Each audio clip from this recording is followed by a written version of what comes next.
Well, good afternoon, everybody.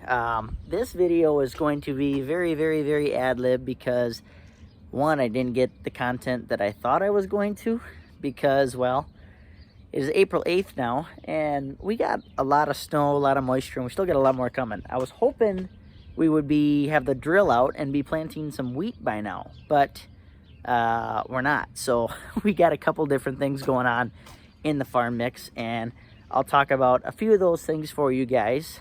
And yeah, so this is very different than the other videos I've done. The other videos have been kind of pieced together through like a 2 to 3 week period, and I'm gonna shoot all my videos for this video today. So let's go take a looky-loo around the farm, and I'll kind of show you what we're doing, what we got going on. This is my favorite tractor. It's a quad track 580, and we run it on our field cultivator, which basically sweeps across the ground pretty shallow, 5-6 inches max, and levels out the ground for the entire and makes an ideal seed bed. But situation is right in here is where we had a set of tires, but a piece was broken on that, so we actually took that to the welding shop in Clear Lake. They're going to be fixing that for us and probably beefing it up a little bit, just so that problem doesn't continue. So certain things, yeah, we can fix a lot of things here on our farm, but certain things we'd rather take to a professional, make sure to fix them right so they don't become other problems in the future. Also, you'll see behind me, that is a fertilizer trailer. That's going to be hooked onto my chore pickup eventually when we start planting some corn, but that's still a little further off. This is next. So we unhooked this trailer here, and let's go look at this truck here real quick. So long story short, we are switching up our grain leg setup back there, and I'll go back there to show a situation we got going on. Yet again, another situation back there, but this is what my dad rigged up to. We actually have a tillage implement that we have with another farmer, so he made this sweet plate that goes on the jack, but now we can just hook up an implement, hi Ellie, and tow it back and forth. So he's actually going to take this and another pickup that's in that shed, but we actually got a new corn dryer. And I don't know if you guys got to see a ton of the corn drying system in the fall, but I'm headed back there anyway. It's going to get windy, but that corn dryer, we're switching things up. We're getting a bigger corn dryer that is going to be a little more efficient and ideal for working back there. So probably not this month, maybe next month. You guys will get to see that thing in action, but we have another situation going on. Let's just go look. This is so this is what a corn dryer looks like, and basically the new one we got, it's going to be quite a bit longer, so we need to get this one out of the way, build a bigger cement pad for it, and put the other one in there. So the idea is the corn goes in there, there's an auger that goes all the way across the top, it comes down, and basically it blows hot air off of that corn. So it basically will take the corn to a certain percentage of moisture that we like to see. Right around 14.5 to 15% is what we like to see.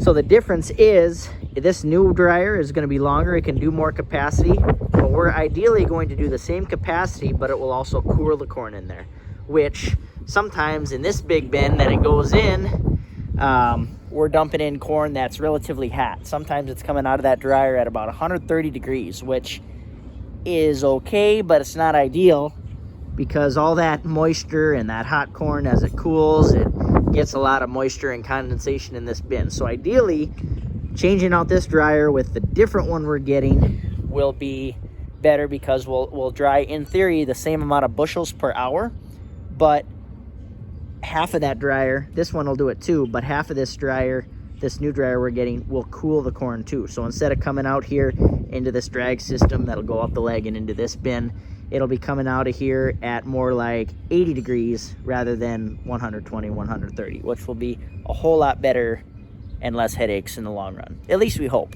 Sounds good on paper, but we just wanted to try it and see how it works. Also, it'll just be nice to have a little more capacity if things get a little ranchy in the fall. So we got one more thing I need to show you, which will be when my dad gets back here, I'll show you the process, but let's go look at our dump pits. I don't know if you guys know this, but I love driving truck. Love driving truck. My favorite job to do on the farm is drive truck. But it's probably my favorite job because we've got this sweet setup at our dump pits for corn. So you just pull up underneath here. There's a dump pit. There's a dump pit. And you can dump both hoppers at the same time, and you can empty a semi in about 4 minutes and then be on the road and back to the field. However, this is the situation we're dealing with. We got some water in this pit, and then some of that water froze and we have ice in the pit. So it's kind of a tricky situation, especially since there's some corn out of this bin that we want to sell. But in order to get the corn out of this bin, it's got to go through that little hopper. It goes in the dump pit, comes up out of the dump pit, goes up that grain leg and into this overhead bin where we load out our semi. So that corn comes down that bin into this, down that leg into this bin and fills the semi. However, do this without getting burnt. We're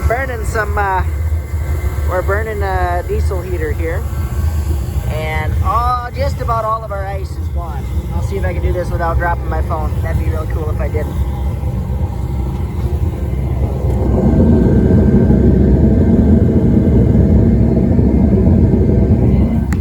See all that ice?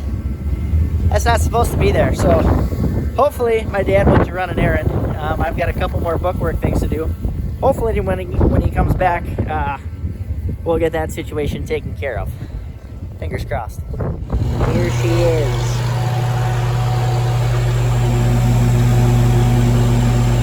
Well guys, remember when I said this video was gonna be all in one day? Well, I lied. It's the Monday now. I was originally filming the last part on Friday, but there is the new dryer coming home. That thing is long. Holy cow. So I think it's gonna go right here eventually, but first we gotta park that one, I think, over there somewhere. I gotta move that wagon out of the way. So we gotta move this out of the way so that way we can pour more cement and then put our new dryer there. That dryer is sold to another guy. I think it's going over by Canby. So I gotta make room for this thing, and fast.